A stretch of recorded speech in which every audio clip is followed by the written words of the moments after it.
Hi friends, welcome to our channel. ఈ రోజు మనం ఏపీడిఎస్సి 2026 లో కరెంట్ అఫైర్స్ పార్ట్ 2 అలాగే ఏపీడిఎస్సి షెడ్యూల్ వైజ్ గా బిట్స్ అలాగే చాప్టర్ వైజ్ గా టెస్ట్లు చాలా మంది కన్ఫ్యూజ్ అవుతున్నారు. వాళ్ళ యొక్క కన్ఫ్యూజన్ ని బద్దలు కొట్టడానికి ఈజీగా అర్థం అవడం కోసమే ఒక వీడియో రూపంలో మీ ముందుకు అలాగే ఈ వీడియో అప్డేట్ ఇస్తూ అలాగే కరెంట్ అఫైర్స్ పార్ట్ 2 కూడా మీకు రెగ్యులర్ గా ఇవ్వడానికి మేమైతే ప్రయత్నిస్తాం. సో ఏపీడిఎస్సి 2026 లో జాబ్ సాధించే వరకు మేమైతే కంటిన్యూగా వీడియోస్ ఒకవైపు అలాగే టెస్ట్లు ఒకవైపు పెడుతూనే ఉంటాం. ఇక లేట్ చేయకుండా మనమైతే ఈ షెడ్యూల్ వైజ్ టెస్ట్లు అలాగే చాప్టర్ వైజ్ టెస్ట్ల గురించి ఒక వీడియో రూపంలో మీ ముందుకైతే తీసుకొచ్చాం. మొత్తం ఈ వీడియో చూస్తే మీకు ఈజీగా ఆ ప్రాసెస్ అనేది అర్థమవుతుంది. సో ప్రాసెస్ అర్థమవడం కోసం ఈ వీడియో పూర్తిగా చూడండి. సో ఈ వీడియో పూర్తిగా చూస్తే మనకి మీకు ప్రాసెస్ మొత్తం అర్థమైపోతుంది. చూద్దాం. ఇలా మనమైతే టీచర్ తీరు అనే యాప్ ని ప్లే స్టోర్ నుంచి డౌన్లోడ్ చేసుకుంటే రిజిస్టర్ అని వస్తుంది. ఇప్పటి వరకు మీరు ఇన్స్టాల్ చేయకపోతే రిజిస్టర్ అని వస్తుంది. ప్లే స్టోర్ లో ఉంటుంది యాప్, టీచర్ తీరు యాప్ నేమ్. సో రిజిస్టర్ అయితే లాగిన్ అవ్వచ్చు. అంటే రిజిస్టర్ ఇంతకు ముందే అయితే లాగిన్, ఈమెయిల్ ఆ ఫోన్ నెంబర్, పాస్వర్డ్, మీరు పెట్టుకున్న పాస్వర్డ్ మర్చిపోతే ఫర్గెట్ పాస్వర్డ్ క్లిక్ చేస్తారు. సో పాస్వర్డ్, ఈమెయిల్ ఐడి లేదా ఫోన్ నెంబర్ తో మనమైతే లాగిన్ అవ్వాల్సిన అవసరం ఉంది. సో లాగిన్ అయిన తర్వాత మీకు కొత్తగా రెండు అయితే ఇక్కడ మనం క్రియేట్ చేయడం జరిగింది. సో ఇక్కడ చూడండి, ఏపీడిఎస్సి 2026 షెడ్యూల్ ఎగ్జామ్స్ అలాగే APDSC 2026 chapter wise exams. So మీకేం కావాలి, చాప్టర్ వైజ్ ఎగ్జామ్స్ కావాలా షెడ్యూల్ వైజ్ గా? చాలా మంది షెడ్యూల్ అడుగుతున్నారని చెప్పి షెడ్యూల్ మనమైతే ఈ 20th షెడ్యూల్ విడుదల చేసి దానికి అనుగుణంగా ఎగ్జామ్స్ పెడతాం. షెడ్యూల్ వైజ్ ఎగ్జామ్స్ ఇది. ఇంకా ప్రస్తుతానికి అయితే కంటెంట్ ఏముండదు. సో ఓవర్ ఇలా ఉంటుంది. 299 రూపాయలు మాత్రమే పెట్టడం జరిగింది. ఒక మంత్ రీఛార్జ్ తో పోలిస్తే చాలా తక్కువ. ఇందులో ఏపీడిఎస్సి గ్రాండ్ టెస్ట్ చూడండి, ఏపీడిఎస్సి గ్రాండ్ టెస్ట్ రెండు పెట్టడం జరిగింది. ముందుగా మనకి గ్రాండ్ టెస్ట్ ఎందుకు పెట్టడం జరిగింది అంటే, ఇవి మీకు బై చేసిన వెంటనే రెండు గ్రాండ్ టెస్ట్లు ఉంటాయి. 160 అంటే 320 బిట్లు ఉంటాయి. ప్రతిదీ జీకే ఎన్ని వస్తాయి, కరెంట్ అఫైర్స్ ఎన్ని వస్తాయి, పర్స్పెక్టివ్ ఎన్ని వస్తాయి, సైకాలజీ ఎన్ని వస్తాయి, అలాగే కంటెంట్, మెథడాలజీ ఒక అవగాహన ఉంటుంది. ఎక్కడి నుంచి బిట్స్ వస్తున్నాయి, ఎంత మేరకు మనం అవగాహన ఉన్నాం, మనం ఎంత మేరకు రీచ్ అవ్వగలం. అంటే ఇప్పటి వరకు టెట్ ప్రిపరేషన్ అయింది. సో ఒక్కసారిగా డిఎస్సి ఎగ్జామ్ రాస్తే మనం ఎంత వరకు రీచ్ అవుతాము అనే కాన్సెప్ట్ తో రెండు టెస్ట్లు ఫుల్ గ్రాండ్ టెస్ట్ అనమాట. డిఎస్సి ఎలా ఉంటుందో ఆ మాదిరిగా గ్రాండ్ టెస్ట్ పెట్టడం జరిగింది. సో మీరు ఒకవేళ షెడ్యూల్ వైజ్ గా మనకు కావాలి అంటే మీకు 20వ తేదీన షెడ్యూల్ వస్తుంది. ఆ షెడ్యూల్ ప్రకారంగా 20వ తేదీన షెడ్యూల్ ఇస్తాం కదా, ఆ షెడ్యూల్ ఇచ్చేలోగా మీరైతే రెండు గ్రాండ్ టెస్ట్లు రాయొచ్చు. అంటే యాప్ లో ఏపీడిఎస్సి 2026 షెడ్యూల్ వైజ్ టెస్ట్ అని ఉంటుంది కదా, అది మీరు ఫస్ట్ ఉంటుంది గ్రీన్ కలర్ లో. సో దాన్ని బై చేస్తే రెండు గ్రాండ్ టెస్ట్లు ఉంటాయి. సో గ్రాండ్ టెస్ట్లు రాయడం వల్ల మీకు ఎలా మనకి డిఎస్సికి అప్రోచ్ అవ్వగలము అనే దాని మీద మీకు ఒక అవగాహన ఉంటుంది. అందుకోసం రెండు టెస్ట్లు అయితే ఇప్పుడు పొందుపరిచాం. సో ఇంకా చూద్దాం. సో ఏపీడిఎస్సి గ్రాండ్ టెస్ట్ రెండు టెస్ట్లు ఇక్కడ పెట్టడం జరిగింది. అవి మీరు రాస్తారు. సో కంటెంట్ అది ఓవర్ ఇలా ఉంటుంది. APDSC schedule wise exams 299 rupees కే ఇస్తున్నాం. ఒక మంత్ రీఛార్జ్ బిల్ కంటే చాలా తక్కువ ఇది. సో మీకు డిఎస్సి వరకు ఉంటాయి, షెడ్యూల్ ఉంటుంది, గ్రాండ్ టెస్ట్లు ఉంటాయి. సో కంటిన్యూగా పెడుతూ ఉంటాం. ఏపీడిఎస్సి ఇక్కడ ఉంది కదా, ఈ గ్రీన్ ఏపీడిఎస్సి 2026 షెడ్యూల్ వైజ్. అలా కాకుండా ఇంకోటి మనకి ఇక్కడ ఇంకొక ఐకాన్ క్రియేట్ చేసాం, ఏపీడిఎస్సి 2026 చాప్టర్ వైజ్ గా. ఇది కూడా 299 కే పెడుతున్నాం. చాప్టర్ వైజ్ గా అంటే ప్రతి లెసన్ నుంచి కవర్ చేస్తూ ప్రతి లెసన్ కి ఇంపార్టెంట్ వి హార్డ్ గా, మీడియం గా, ఈజీగా, మోడరేట్ గా ఉంటూ మనం పెడుతున్నాం. సో ఇందులో ఓవర్ వ్యూ ఇలా ఉంటుంది. ఏపీడిఎస్సి ఎగ్జామ్ బ్యాచ్ 2026 మీరు బై చేయాలంటే బై నవర్ ఇక్కడ ఉంటుంది. ఇదైతే మనం సెప్టెంబర్ 5కి ఇవ్వడానికి మాక్సిమం ప్లాన్ చేస్తున్నాం మొత్తంగా. ఇక్కడ ఎలా ఉంటుందంటే సైకాలజీ బిట్స్, పై బిట్స్, జీకే అండ్ సిఏ అలా సబ్ ఫోల్డర్స్ అనమాట. అంటే ముందుగా చాప్టర్ వైజ్ గా కదా, ముందుగా టాపిక్ వైజ్ గా ఉంటాయి. సో టాపిక్ లో మరలా సబ్ ఫోల్డర్స్ ఏంటంటే ఇప్పుడు మీకు చూపిస్తే ఒకసారి చూడండి. ఉదాహరణకు ఇవి ముందుగా ఫోల్డర్ వైజ్ గా అంటే maths method, science bits, science method, social method, అలా సోషల్ బిట్స్ అన్ని ఉంటాయి. ఉదాహరణకు మనం జీకే చూసుకుంటే జీకేలో సబ్ టాపిక్స్ 20 25 ఉంటే వాటి మీద బిట్లన్నీ కూడా వరుసగా ఉంటాయి. అలాగే తెలుగు బిట్స్ చూస్తే ఒకసారి మనం ఇక్కడ తెలుగు బిట్స్ చూద్దాం. తెలుగు అని ఓపెన్ చేయగానే మనకి ఇక్కడ ఏమవుతుందంటే 6th క్లాస్ తెలుగు, మరలా అందులో semester 1, semester 2, 7th Telugu, 8th Telugu, 9th Telugu bits, 9th లో మరలా సెమిస్టర్ 1, సెమిస్టర్ 2, అలాగే 10th తెలుగు బిట్స్. అలాగే మనకి వ్యాకరణంలో పదజాలం బిట్స్, అలాగే భాషాంశాలు చాలా రకాలు ఉన్నాయి. సో భాషాంశాలు 1, భాషాంశాలు 2. మరలా ఈ ఫోల్డర్ మనం ఓపెన్ చేస్తే అందులో మరలా ఎక్స్ట్రాగా మనకి ఛందస్సు కావాలంటే ఛందస్సు, అలంకారాలు కావాలంటే అలంకారాలు, నానార్థాలు, పర్యాయ పదాలు, అలా మరలా సబ్ టాపిక్స్ గా ఉంటాయి. ఇది తెలుగు బిట్స్. అలాగే ఇంగ్లీష్ మనం చూసినా, పై మనం చూసినా, ఏది చూసినా ఒక టాపిక్ కి ఇది మెయిన్ కోలం అంటే మన డిఎస్సి ప్యాటర్న్ లో ఉంటుంది. మరలా అందులో పై చూసుకుంటే ఉపాధ్యాయ సాధికారత, అందులో మరలా సబ్ ఫోల్డర్స్ గా ఎగ్జామ్స్. అలాగే నూతన భారతదేశంలో విద్యా సవాలు, ప్రక్రియలు, హక్కులు, చట్టాలు, ఎన్సీఎఫ్ అండ్ ఎన్ఈపి 2020, అలాగే విద్యా చరిత్ర, ఇలా అన్ని కూడా సబ్ ఫోల్డర్స్ గా ఉంటూ ప్రతి కాన్సెప్ట్ గురించి కూడా వీలైన బిట్లు మేము మాక్సిమం తయారు చేస్తూ ఉన్నాం. అందుకే ఇక్కడ బిట్స్ ఇంకా మీకు షో చేయలేదు. సో ముందుగా ఇలా చూపిస్తున్నాం. సో ఇది ఏపీడిఎస్సి 2026 చాప్టర్ వైజ్ గా కావాలంటే బ్లూ ఐకాన్ మనం క్లిక్ చేసి బై చేయండి. ఏపీడిఎస్సి 2026 షెడ్యూల్ వైజ్ గా కావాలంటే ఈ 20వ తేదీన మేమైతే షెడ్యూల్ మీకు అప్డేట్ అందిస్తాం. ఆ షెడ్యూల్ ప్రకారంగా మీకైతే అది ఉంటుంది. సో దానికోసమే ఈ వీడియో మీకు పొందుపరిచాం. సో ఇది మీకు అర్థమైంది అనుకుంటా. దీన్ని వాట్సాప్ గ్రూప్ లో కూడా ఫార్వర్డ్ చేస్తా. సో మీకు అర్థమవుతుంది మాక్సిమం. సో షెడ్యూల్ వైజ్ గా కావాలంటే షెడ్యూల్ వైజ్ గా 20th నుంచి మనం స్టార్ట్ చేస్తున్నాం. అలాగే చాప్టర్ వైజ్ గా కావాలంటే సెప్టెంబర్ 5కి మేము ఇవ్వడానికి మాక్సిమం ప్రయత్నిస్తున్నాం. అందులో అయితే మొత్తం ఓవరాల్ కంటెంట్ ఉంటుంది. లాస్ట్ లో గ్రాండ్ టెస్ట్ కూడా పెడతాం. ఈ షెడ్యూల్ వైజ్ గా అయితే మీకు షెడ్యూల్ అనేది అప్డేట్ అందిస్తాం. సో ఈలోగా 2 గ్రాండ్ టెస్ట్లు పెట్టడానికి కూడా ఇందులో 2 గ్రాండ్ టెస్ట్లు అప్లోడ్ చేసాం. మీకు DSC exam pattern of view ఎలా ఉంటుందో తెలుసుకోవడం కోసం. సో ఏపీడిఎస్సి 2026 షెడ్యూల్ వైజ్ గా ఎగ్జామ్స్ అనేది కేవలం 299 రూపీస్ కి మీకు ఇస్తున్నాం. కాబట్టి తీసుకోండి, మీకు చాలా బాగా ఉపయోగపడుతుంది. ఇంతవరకు చాలా టెస్ట్ సిరీస్ అయితే మనం రన్ చేసాం. అన్ని కూడా సక్సెస్ఫుల్ గా ఎక్కడ వాయిదా వేయకుండానే రన్ చేసాం. సో ఇది కూడా అలానే గ్రాండ్ సక్సెస్ మీరు చేయండి. ఇక లేట్ చేయకుండా మనమైతే APDSC 2026 part 2 current affairs video ఇక్కడ చూద్దాం. ఇక లేట్ చేయకుండా మనమైతే ఏపీడిఎస్సి 2026 సంబంధించి కరెంట్ అఫైర్స్ చూద్దాం. మొట్టమొదటిగా 2026-27 కేంద్ర బడ్జెట్ ను ఎవరు ప్రవేశపెట్టారు? 2026-27 ప్రస్తుతం ఉన్న ఆర్థిక సంవత్సరం కేంద్ర బడ్జెట్ ని ఎవరు ప్రవేశపెట్టారు? Answer option B Nirmala Sitharaman. Nirmala Sitharaman ఎక్కడ పుట్టారు అంటే తమిళనాడు. ఎక్కడ పుట్టారు అంటే తమిళనాడు. ప్రస్తుతం ఆవిడ ఏ పార్టీ అంటే బీజేపీ. 2014 నుంచి 16 వరకు ఏపీ నుంచి రాజ్యసభకు నామినేట్ అవ్వడం జరిగింది. ప్రస్తుతం అయితే కర్ణాటక రాష్ట్రం నుంచి రాజ్యసభ సభ్యురాలుగా ఉంటూ ప్రస్తుతానికి ఆర్థిక శాఖ మంత్రిగా ఉన్నారు నిర్మలా సీతారామన్ గారు. 2026-27 కేంద్ర బడ్జెట్ ను ప్రవేశపెట్టడం జరిగింది. అది ఆవిడ గురించి.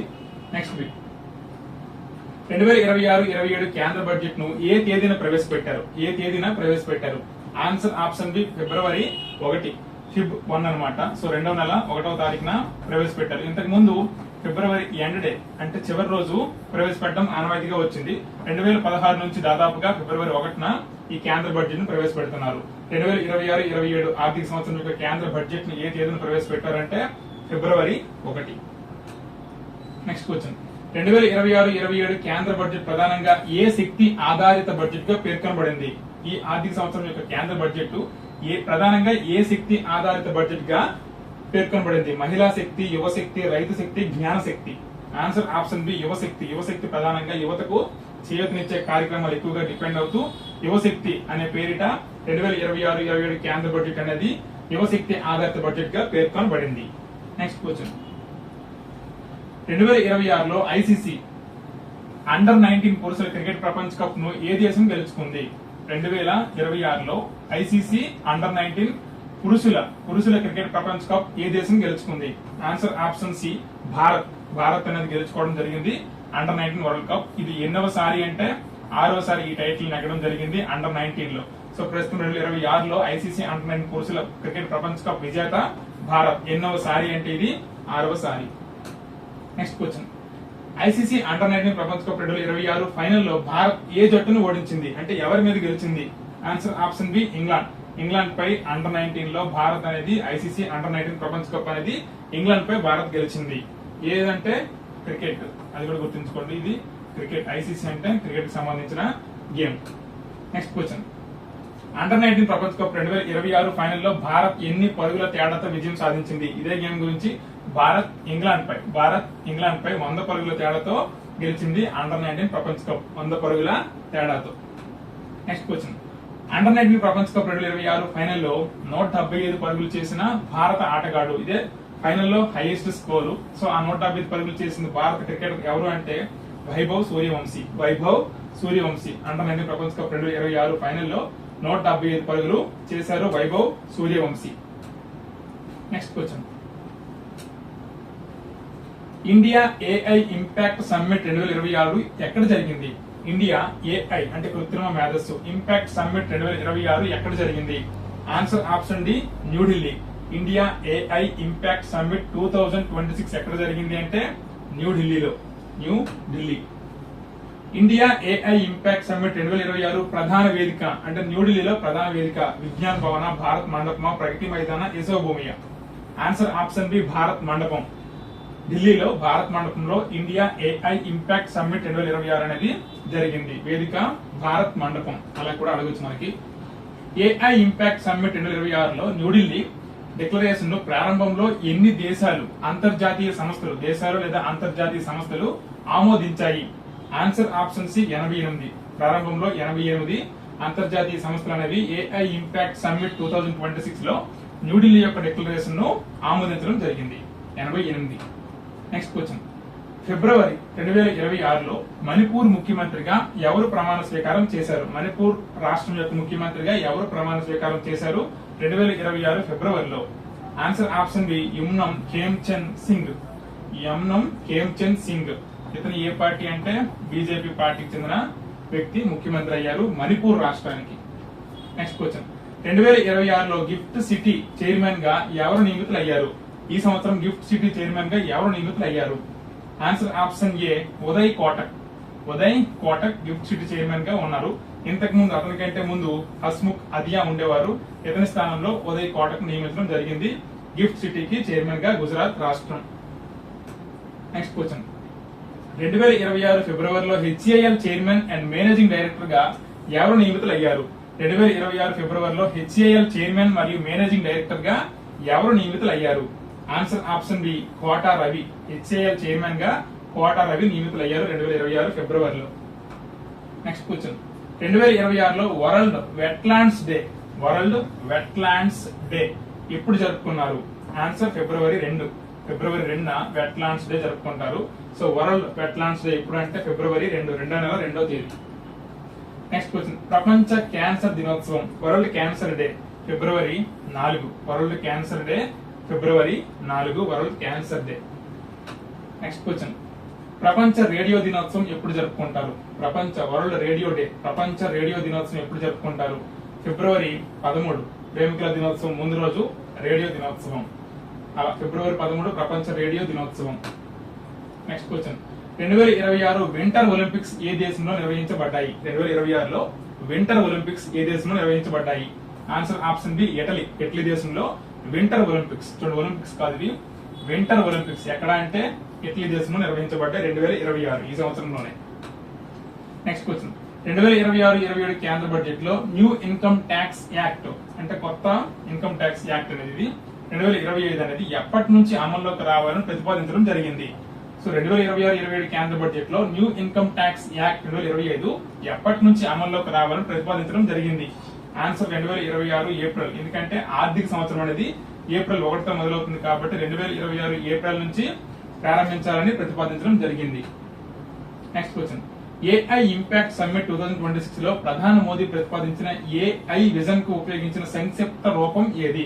ప్రధానమంత్రి మోడీ గారు ఉపయోగించారు ఏఐ కి సంక్షిప్త రూపం ఏది అంటే answer option A MANAV. Manav. MANAV. మరి ఇందులో మనకు క్వశ్చన్ ఎలా అడగొచ్చు అంటే ఎం అంటే ఏంటి, ఏ అంటే ఏంటి, ఎన్ అంటే ఏంటి, ఏ అంటే ఏంటి, వి అంటే ఏంటి? అలా. ఎం అంటే మోరల్ అండ్ ఎథికల్ సిస్టమ్స్, నైతిక నిబంధనలు మరియు విలువలకు కట్టుబడి ఏఐ వ్యవస్థను రూపొందించడం. ఎం అంటే మోరల్ అండ్ ఎథికల్ సిస్టమ్. అలాగే మొదటి ఏ అంటే అకౌంటబుల్ గవర్నెన్స్ అంటే పారదర్శకమైన నియమాలు మరియు బాధ్యతాయుతమైన పర్యవేక్షణను నిర్ధారించడం. ఎన్ నేషనల్ సావర్జినిటీ డేటా సార్వభౌమత్వాన్ని రక్షించడం, ఎవరి డేటా వారిది అనే హక్కు ఇక్కడ ఎన్ చెప్తుంది. ఏ అంటే యాక్సెసిబుల్ అండ్ ఇంక్లూజివ్ సాంకేతికత కొద్దిమంది గుత్తాధిపత్యంగా కాకుండా అందరికీ అందుబాటులో ఉండేలా చేయడమే యాక్సెసిబుల్ అండ్ ఇంక్లూజివ్ అంటే అందరికీ.